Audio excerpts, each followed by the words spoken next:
وعلیکم السلام ورحمۃ۔ اس طرح ہے کہ جب آپ کو نعتیہ کلام سنایا جا رہا ہے تو آپ دیکھ رہے ہیں اسٹیج پر موجود جید قسم کے علماء کرام بیٹھے ہوئے ہیں، جن علماء کرام کے بغیر دنیا کا نظام نہیں چل سکتا، اور آپ دیکھ چکے ہیں، پریکٹیکلی بھی آپ نے دیکھا ہے کہ علماء کرام کے بغیر گاڑی چل نہیں سکتی۔ جس طرح اماں حلیمہ حضور اقدس صلی اللہ علیہ وآلہ وسلم کو لے کر جا رہی تھی تو اپنے گھر والے کو آگے بٹھا دیا، علماء کرام موجود ہیں، تو اب اونٹنی چلنے کے لیے ہی تیار نہیں ہے، اٹھتی ہی نہیں ہے، بہت کوشش کی اٹھانے کی لیکن اٹھ ہی نہیں رہی۔ تو جیسے ہی حضور اقدس صلی اللہ علیہ وسلم کو آگے کرتے ہیں، اونٹنی وہ جو کمزور تھی وہ سب اونٹنیوں سے آگے جاتی ہوئی نظر آتی ہے۔ تو اب بھی جس جگہ پر، جس پلیٹ فارم کے اوپر علماء کرام آگے نہیں ہیں، وہ پلیٹ فارم آپ دیکھ رہے ہیں کس طرح اجڑا پھجڑا پڑا ہے، اور وہ پلیٹ فارم جو علماء کرام کے ہاتھوں کے اندر ہیں، آپ دیکھ رہے ہیں کس طرح شان اور شوکت کے ساتھ چل رہے ہیں۔ آپ جائیں کبھی یونیورسٹیوں کے اندر، آپ جائیں کبھی کالجوں کے اندر، آپ جائیں کبھی سکولوں کے اندر، تو وہ آپ کو احتجاج اور ہڑتال کرتے ہوئے نظر آئیں گے کہ جی بھوک سے مرتے ہیں۔ اور وہ علماء کرام جن کے لیے کوئی بجٹ نہیں ہے، وہ علماء کرام خوش خوش نظر آتے ہیں، اور وہ پلیٹ فارم اتنا خوشحال نظر آتا ہے کہ دنیا کو کوئی پلیٹ فارم اس کا مقابلہ ہی نہیں کر سکتا۔ تو آپ حضرات سے میں شکوہ یہ کر رہا تھا کہ آپ حضرات دیکھ رہے ہیں علماء کرام نعت خواں کو یہ جو پیسے ہیں، یہ در حقیقت نعت خواں کو کی حوصلہ افزائی ہے۔ اگر پیسے نہیں تو نعت خواں کی حوصلہ افزائی سبحان اللہ ہے، اگر آپ کے پاس جیب گرم ہے تو پھر حوصلہ افزائی یہ ہے کہ آپ تھوڑا بہت اس کی کیا کریں، مالی ہیلپ کریں۔ تو یہ حضور اقدس صلی اللہ علیہ وآلہ وسلم کے جو تعریف ہو رہی ہے، اس سے در حقیقت محبت کا اظہار بھی ہے پیسہ دینا۔ جب علماء کرام دے رہے ہیں تو ہم کیوں نہیں دے سکتے؟ ہمیں بھی دینا چاہیے نا۔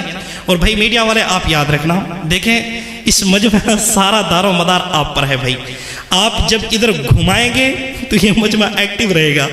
اگر آپ ایک ہی جگہ پر رکھ کے کھڑے رہے، چونکہ میں سوشل میڈیا سے ریلیٹڈ ہوں، تو یاد رکھنا یہ مجمع سو جائے گا، علماء کرام جاگتے رہیں گے، باقی یہ سارے سو رہیں گے۔ تو آپ کی ذمہ داری بنتی ہے یہ تھوڑا لائٹ بھی ان کے چہروں کے اوپر دیں، اور اسی طرح ان کے چہروں کی طرف آپ یہ کیمرہ بھی لے کر جائیں تاکہ یہ جاگتے رہیں۔ سامعین محترم، آپ کو پتہ ہوگا شدھی کی تحریک چلی کہ جی مسلمان نسل کو خصوصاً علی خصوص علماء کرام بیٹھے ہیں، آپ پوچھ سکتے ہیں جو میوات کا علاقہ ہے، میواتیوں کو آپ لوگوں نے شدھی کی تحریک چلائی کہ آپ لوگوں نے جو مسلم نوجوان ہے اس کو آپ نے ہندو کرنا ہے، اور 7 سمندر پار چل کر انگریز آیا، اس نے کہا کہ جی میں نے مسلمان کی نسلوں کو بگاڑنا ہے۔ پھر یہاں سے مولانا الیاس صاحب کھڑے ہوتے ہیں، مولانا الیاس صاحب کہتے ہیں او ہندو، اگر تم نے ہماری نسلوں کو ہندو بنانا ہے تو ہم نے ہندوؤں کو مسلمان بنانا ہے۔ اور یہاں سے علماء در ڈال کر ہم وہاں پر پہنچے تھے جس طرح 1400 سال پہلے تمہاری نسلوں کو ہم نے مسلمان کیا تھا، اسی طرح آج کے دور کے اندر 15ویں صدی کے اندر، آج 15ویں صدی ہو، 16ویں صدی ہو یا 14ویں صدی ہو، ہم اس دور کے اندر بھی انشاءاللہ انگریز تیری نسلوں کو مسلمان کریں گے۔ انگریز تو ہوتا کون ہے جو ہماری نسلوں کو انگریز بنائے گا، ہماری نسلوں کو خراب کرے گا؟ پریشان ہونے کی ضرورت نہیں ہے، ہم 7 سمندر پار آ کر تیری نسلوں کو مسلمان کریں گے۔ تو تبلیغی جماعت نے گھر سے بسترے باندھے اور گھر والوں کو سلام کرتے ہوئے نکل گئے کہ جا رہے ہیں، جا کر انگریز کی نسلوں کو مسلمان کریں گے۔ تو یہ وہ علماء کرام ہیں جنہوں نے کہا مسلمانوں آپ کو پریشان ہونے کی ضرورت نہیں ہے، آپ کا بچہ جب بولنا سیکھ جائے، جب چلنا سیکھ جائے، جب دروازہ کھولنا سیکھ جائے، اپنے بچے کو ہمارے حوالے کر دینا۔ ہم آپ کے بچے کو حافظ قرآن بھی بنائیں گے، حافظ قرآن کے ساتھ ساتھ قرآن کو سمجھنے والا عالم بھی بنائیں گے، اور اسی طرح امت کا مقتدا اور محتدا مفتی بھی بنائیں گے۔ وہاں پر سرائکی بیٹھے تھے، سرائکیوں نے کہا علماء کرام، انبیاء کرام کے وارث ہو، پریشان ہونے کی ضرورت نہیں ہے۔ ہمارے بچے جو پڑھنے لکھنے کے قابل ہوں گے، چلنے کے لائق ہوں گے، اٹھنے پھرنے کے قابل ہوں گے، ہم اپنے بچے علماء کرام تمہاری گودوں کے اندر ڈالیں گے۔ ہمیں دنیا کی ضرورت نہیں ہے، ہمیں محمد صلی اللہ علیہ وسلم کے دین کی ضرورت ہے۔ دین بلندیوں سے آیا ہے، رب ذوالجلال سے آیا ہے۔ رب ذوالجلال ہمارے بیٹے کو بھی بلندیاں دیں گے، رب ذوالجلال ماں باپ کو بھی بلندیاں دیں گے۔ صرف بلندیاں آخرت کے اندر نہیں ہوگی، جس طرح مولانا طاہر صاحب نے حدیث سنائی کہ ان اللہ یرفع بہذا الکتاب اقواما ویضع بہ آخرین۔ علماء کرام، ہمیں صرف دنیاوی درجات کی بلندی کی ضرورت نہیں ہے۔ ہم دیکھ چکے ہیں کہ صرف بسم اللہ لکھے ہوئے ٹکڑے کو بشر حافی رحمت اللہ علیہ اٹھا کر صاف کرتے ہیں، اللہ اس کو بلند کر دیتا ہے۔ تو جو قرآن کا دامن پکڑے گا اللہ اس کو بلند کیوں نہیں کرے گا؟ یہاں پر سرائکیوں نے کہا علماء کرام، انبیاء کرام کے وارثو، آپ کو پریشان ہونے کی ضرورت نہیں ہے۔ آپ مدرسہ بنائیے، آپ درخت کے نیچے بیٹھ جائیے، آپ ایک کمرے کے اندر بیٹھ جائیے۔ ہم محمد صلی اللہ علیہ وسلم کے ماننے والے ہیں، ہم جناب نبی کریم صلی اللہ علیہ وسلم پر جان کو بھی قربان کرنے والے ہیں۔ ہم اپنے بچوں کو بھیجیں گے تو سرائکیو تمہیں مبارک ہو۔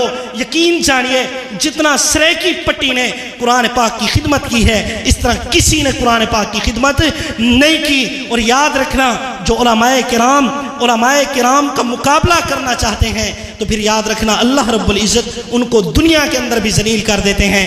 آپ نے دیکھ لیا ہے، اور جو علماء کرام سے آگے بڑھنے کی کوشش کرتا ہے، پھر آپ نے دیکھا اس کا وہ آخری لمحہ ہوتا ہے، آخری وقت ہوتا ہے، جب وہ آگے بڑھتا ہے تو پھر وہ دنیا کے اندر نہیں رہتا، وہ دنیا سے چلا جاتا ہے۔ یہ وہ وقت ہوتا ہے جس وقت رشتہ دار آنسو بہا رہے ہوتے ہیں، اور جو اپنے ہوتے ہیں وہ اپنے گھر سے اٹھا کر جا کر اس کو قبر کے اندر سلا رہے ہوتے ہیں۔ یہ اس وقت ہوتا ہے جب یہ عالم سے آگے نکلتا ہے، وگرنہ جو عالم کے ساتھ نہیں چلتا، عالم کے ساتھ رولا ڈالتا ہے، تو پھر آپ نے دیکھ لیا وہ اسمبلیوں کے اندر کیوں نہ بیٹھا ہو، وہ سپر پاور کیوں نہ ہو، اس کے باوجود وہ چل نہیں سکتا۔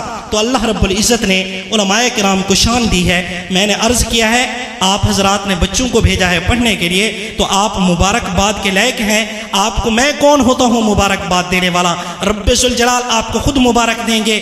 آپ نے اگر اپنے بچوں کو قرآن پاک کے لیے اس چار دیواری کے اندر بھیجا، مسجد اور مدرسے کے اندر بھیجا، تو پھر سامعین محترم یاد رکھنا، رب کعبہ کی قسم، آپ جب قبر کے اندر جائیں گے، قبر آپ کو کہے گی تیرا آنا مبارک ہو، فرشتے تمہیں ویلکم، خوش آمدید کہیں گے، اور جب تم جاؤ گے جناب نبی کریم صلی اللہ علیہ وسلم اپنے سینے سے لگائیں گے۔ جب آپ جائیں گے رب ذوالجلال بھی آپ سے خوش ہوں گے۔ رب ذوالجلال جس طرح صدیق اکبر کو فرمائیں گے، صدیق تو نے دنیا کے اندر مجھ سے کوئی حساب کتاب نہیں لیا تھا، تو میں تجھ سے کیوں حساب کتاب لوں؟ اسی طرح جب آپ نے اپنے بچوں کو قرآن پاک پڑھایا، جب آپ جائیں گے رب ذوالجلال فرمائیں گے تو نے اپنے بیٹے کو پیسے کے لیے نہیں، صرف میرے قرآن کے لیے وقف کیا تھا، تو آج اس کی شان یہ ہے کہ تو بھی شان کے ساتھ جنت کے اندر جا، تیرا بیٹا بھی شان کے ساتھ جنت کے اندر جائے۔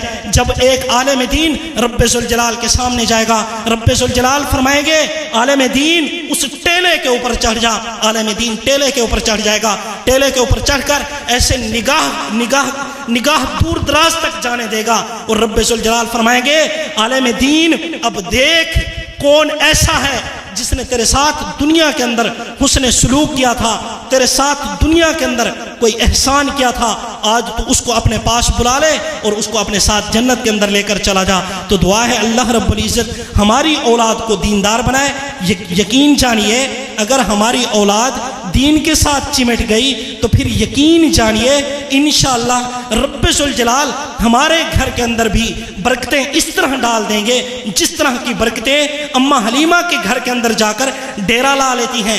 آج ہمارے اندر جناب نبی کریم صلی اللہ علیہ وسلم نہیں ہے، حضور اقدس صلی اللہ علیہ وسلم کا دین ہے، حضور اکرم صلی اللہ علیہ وسلم کا قرآن ہے۔ تو تو جس طرح اماں حلیمہ حضور کو اٹھاتی ہے تو برکتیں اور رحمتیں اماں حلیمہ کے گھر کے اندر ڈیرا ڈال لیتی ہیں، اسی طرح اگر ہم نے قرآن کا دامن پکڑ لیا اور اسی طرح ہم نے قرآن کو اٹھا لیا تو پھر یاد رکھنا جتنی رحمتیں اور برکتیں ہیں انہوں نے ہمارے گھر کے اندر ڈیرے لگا لینے ہیں۔ اللہ رب العزت اس قرآن سے سچی محبت نصیب فرمائے۔ یہ قرآن وہ ہے جس کی تلاوت رب ذوالجلال نے خود کی تھی، یہ قرآن وہ ہے جس کے لیے حضور اقدس صلی اللہ علیہ وسلم نے پتھر کھائے ہیں، یہ قرآن وہ ہے جس کی وجہ سے 70 صحابہ کرام نے جام شہادت نوش کیا ہے، یہ قرآن وہ ہے کہ علماء کرام نے چٹنیوں کے ساتھ تو روٹیاں کھائی ہیں، مچھلیوں کو لات مار دی اور اسی طرح مرغیوں کو لات مار دی، مچھلیوں سے منہ موڑ کر، مرغیوں سے منہ موڑ کر، اور اسی طرح دیگر اور لذیذ کھانوں سے منہ موڑ کر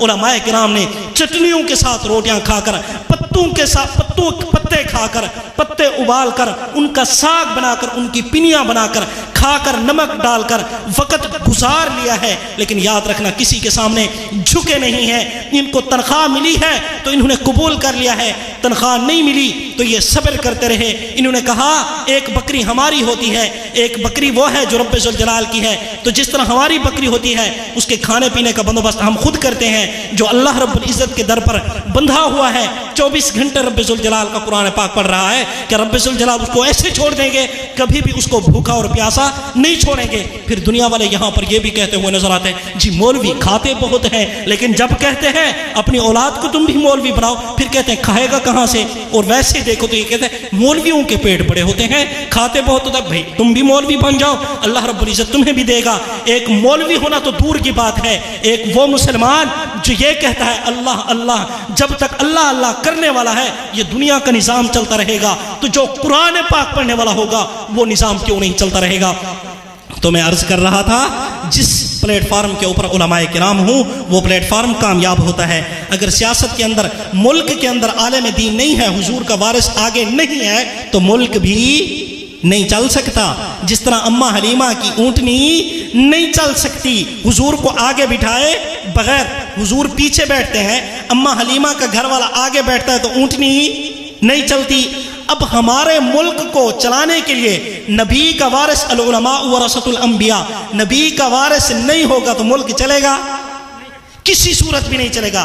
ایک رکشے والا، یقین جانیے ابھی آ رہا تھا رکشے والے کے ساتھ، رائڈر کرایا اس کے ساتھ آ رہا تھا تو وہ کہہ رہا تھا کہ میں اتنا پیسہ کما لیتا ہوں کہ میں دوسرا رکشہ بنا سکتا ہوں، اور ہماری ٹرین جو ایک انجن 10 ڈبے کھینچ کر آتا ہے وہ خسارے کے اندر کیوں جا رہی ہے؟ حالانکہ ایک چھوٹا سا ڈبہ سال کے اندر دوسرا رکشہ بنا لیتا ہے۔ ایک وہ ٹرین جو ایک انجن 10 ڈبوں کو کھینچ کر آ رہا ہے، اس کے باوجود وہ خساروں کے اندر کیوں ہے؟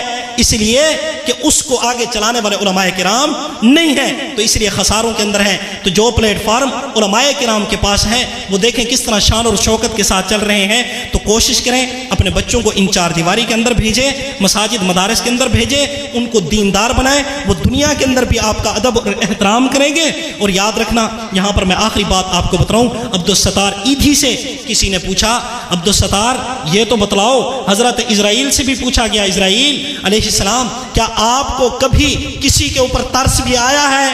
کسی کے اوپر ترس بھی آیا ہے؟ اسرائیل کو ترس آیا تھا، عبدالستار تجھے بھی کسی کے اوپر ترس آیا ہے؟ تو عبدالستار ایدھی کہنے لگا جو فوت ہو چکا ہے، جو اب بھی ایدھی ایمبولینس چلتی رہتی ہے، اس سے کسی نے پوچھا بتلا تجھے بھی کبھی کسی میت کے اوپر ترس آیا ہے؟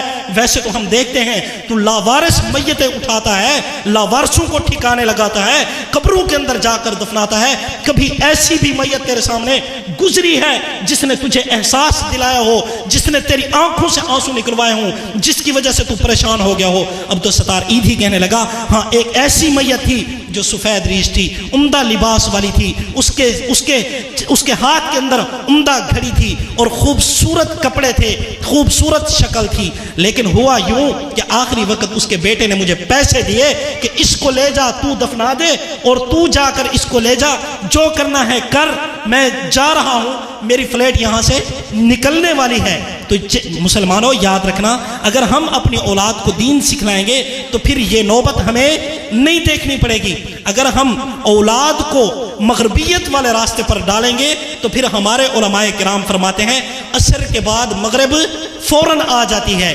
جو عصری تعلیم حاصل کرتا ہے وہ مغرب کے طرز پر جلد ڈھل جاتا ہے. یہ بات یاد رکھنا، عصر کے بعد مغرب جلدی آتی ہے. تو جو عصری تعلیم کی طرف اپنی اولاد کو دھکیلتا ہے تو پھر اس کی اولاد کے اندر مغربیت والے ایکشن بھی جلدی آ جاتے ہیں. تو دعا ہے اللہ رب العزت ہماری اولاد کو دیندار بنائے اور ہمیں قرآن کے ساتھ محبت نصیب فرمائے. وآخر دعوانا الحمدللہ رب العالمین.